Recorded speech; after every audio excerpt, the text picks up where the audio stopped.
অনেকের সকালটা শুরু হয় এক কাপ ধোয়া ওঠা কফি দিয়ে, আবার কেউ দিনের ক্লান্তি ঝেড়ে ফেলতে কিংবা রাত জেগে কাজ চালিয়ে যেতে কফির ওপরেই ভরসা করেন। কিন্তু প্রশ্ন হলো, যখন তখন কফি পান করা কি সত্যিই শরীরের জন্য ভালো? বিশেষজ্ঞদের মতে এর উত্তর হলো না। স্বাস্থ্য বিশেষজ্ঞরা বলছেন, কফিতে থাকা ক্যাফেইন শরীরকে সাময়িকভাবে চাঙ্গা করলেও ভুল সময়ে এটি পান করলে ঘুমের স্বাভাবিক ছন্দ নষ্ট হতে পারে। বিশেষ করে রাতে ঘুমানোর কয়েক ঘন্টা আগে কফি খেলে অনেকেরই ঘুম আসতে দেরি হয়, ফলে পরের দিন ক্লান্তি যেন আরও বেড়ে যায়। তবে বাস্তবতার আরেকটি দিকও রয়েছে। বর্তমান সময়ে হাজারো মানুষ রাতের শিফটে কাজ করেন।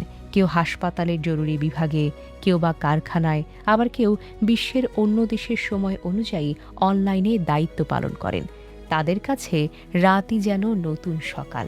এমন কর্মীদের জন্য বিশেষজ্ঞদের পরামর্শ, যদি রাত ৯টার পর কাজ শুরু করতে হয়, তাহলে কাজে বসার ঠিক আগে এক কাপ কফি পান করা উপকারী হতে পারে। এতে মনোযোগ বাড়ে, ঘুমের ভাব কমে এবং দীর্ঘ সময় কাজ করার শক্তি পাওয়া যায়। ভাবুন তো, গভীর রাত, চারপাশ নিস্তব্ধ, কম্পিউটার স্ক্রিনের আলোয় বসে একজন তরুণ ফ্রিল্যান্সার বিদেশি ক্লায়েন্টের জরুরি প্রজেক্ট শেষ করার চেষ্টা করছেন। চোখে ঘুম, শরীরে ক্লান্তি, ঠিক তখনই এক কাপ গরম কফি যেন তাকে নতুন করে লড়াই করার সাহস দেয়।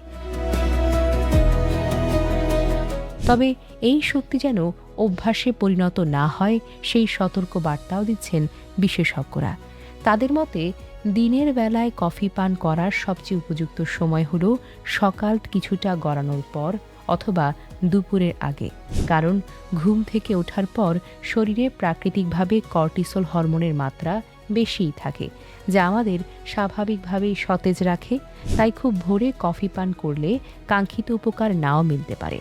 সবশেষে বিশেষজ্ঞদের পরামর্শ, কফি অবশ্যই পরিমিত পরিমাণে পান করুন এবং নিজের কাজের সময়সূচি ও ঘুমের অভ্যাস অনুযায়ী সময়কে নির্বাচন করুন। কারণ সঠিক সময় এক কাপ কফি যেমন আপনার কর্মক্ষমতা বাড়াতে পারে, তেমনি ভুল সময় একই কফি আপনার ঘুম, স্বাস্থ্য ও দৈনন্দিন জীবনে নেতিবাচক প্রভাব ফেলতে পারে। Desk report, recap news.